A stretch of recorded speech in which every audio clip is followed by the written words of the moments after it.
Icon star Allu അർജുന്റെ അറസ്റ്റിന് പിന്നിൽ രാഷ്ട്രീയ പകപോക്കലുണ്ടോ? അല്ലുവും ബന്ധുക്കൾ കൂടിയായ ചിരഞ്ജീവി മെഗാ കുടുംബവുമായി പുകയുന്ന പിണക്കമാണോ ഈ അറസ്റ്റിന് പിന്നിൽ? ഇപ്പോൾ ടോളിവുഡ് ആരാധകർ സംശയത്തിന്റെ മുന്നിൽ നിർത്തുന്നത് ചിരഞ്ജീവിയുടെ മകൻ കൂടിയായ സൂപ്പർ താരം രാം ചരണിനെയും ചിരഞ്ജീവിയുടെ സഹോദരനും അല്ലുവിന്റെ അങ്കിളുമായ ആന്ധ്രയുടെ ഉപമുഖ്യമന്ത്രി ജനസേന പാർട്ടി നേതാവ് പവൻ കല്യാണിനെയും കൂടിയാണ്. ആന്ധ്ര തെരഞ്ഞെടുപ്പ് കാലം തൊട്ട് പുകയുന്ന കാര്യമാണ്. അന്ന് തെരഞ്ഞെടുപ്പ് പ്രചാരണ വേളയിൽ അല്ലു അരവിന്ദ് ഉൾപ്പെടെയുള്ള മെഗാ കുടുംബം പവൻ കല്യാണിന് വേണ്ടിയും അതേസമയം അല്ലു അർജുൻ YCPക്ക് വേണ്ടി മത്സരിച്ച സുഹൃത്ത് രവി കിഷോർ റെഡ്ഡിക്ക് വേണ്ടിയും പ്രചാരണം നടത്തി. അന്ന് തന്നെ പ്രചാരണത്തിലെത്തിയതുമായി ബന്ധപ്പെട്ട് അല്ലുവിനെതിരെ ആൾക്കൂട്ടത്തെ വിളിച്ചു വരുത്തി എന്നുള്ളൊരു കേസും എടുത്തിരുന്നു. അത് പിന്നെ ആന്ധ്ര ഹൈക്കോടതി തള്ളിയെങ്കിലും ആ കേസിന് പിന്നിലും പവൻ കല്യാൺ ടീമാണെന്നുള്ള വിമർശനവും വന്നതാണ്. പവൻ കല്യാണിന്റെ വിജയത്തിന് ശേഷം അല്ലു അർജുന്റെ സോഷ്യൽ മീഡിയയിൽ പലതരത്തിലാണ് മെഗാ ആരാധകർ ആക്രമണം അഴിച്ചുവിട്ടത്. അല്ലു ട്രോൾ ചെയ്യപ്പെട്ടത്. കസിൻസായ അല്ലു അർജുനും രാം ചരൺ തേജയും തമ്മിലുള്ള പ്രൊഫഷണൽ ജലസിയെക്കുറിച്ച് അതുവരെ വന്ന അഭ്യൂഹങ്ങളെല്ലാം പലതവണ ചോദ്യം ചെയ്യപ്പെട്ടെങ്കിലും തെരഞ്ഞെടുപ്പിന് ശേഷം അത് സ്ഥിരീകരിക്കപ്പെട്ടു.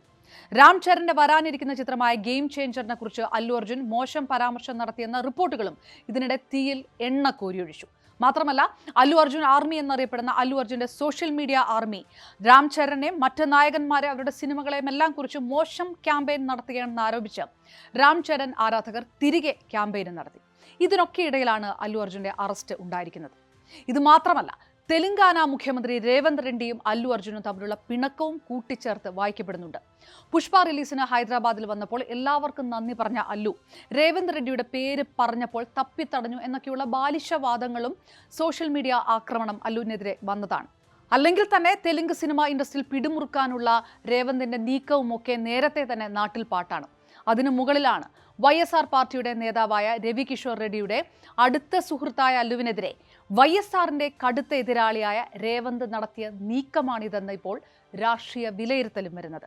അതായത് പവൻ കല്യാൺ ഡെപ്യൂട്ടി മുഖ്യമന്ത്രിയായ ആന്ധ്രയുടെ CM ചന്ദ്രബാബു നായിഡുവിന്റെ പഴയ ശിഷ്യനായ രേവന്ത് റെഡ്ഡി അല്ലു അർജുനെ മനഃപൂർവ്വം ഈ അറസ്റ്റിലേക്ക് തള്ളിയിട്ടു എന്നാണ് ആരോപണം. BRS പാർട്ടിയുടെ KT രാമറാവു അല്ലുവിനെതിരെ രേവന്ത് നടത്തിയ രാഷ്ട്രീയ ഗൂഢാലോചനയാണ് ഇതെന്ന് വരെ പരസ്യമായി ആഞ്ഞടിച്ചു കഴിഞ്ഞു. അതായത് പറഞ്ഞു വരുമ്പോൾ പുഷ്പ 2 അല്ല, ശരിക്കും അല്ലുവിന്റെ അറസ്റ്റിന് പിന്നിൽ ചരട് വലിക്കുന്നത് മെഗാ കുടുംബത്തിനകത്തെ തല്ലും വഴക്കും തൊട്ട് ആന്ധ്ര തെലങ്കാന പൊളിറ്റിക്സ് വരെയാണെന്ന് വിലയിരുത്തിയാൽ കുറ്റം പറയാൻ ആവില്ല.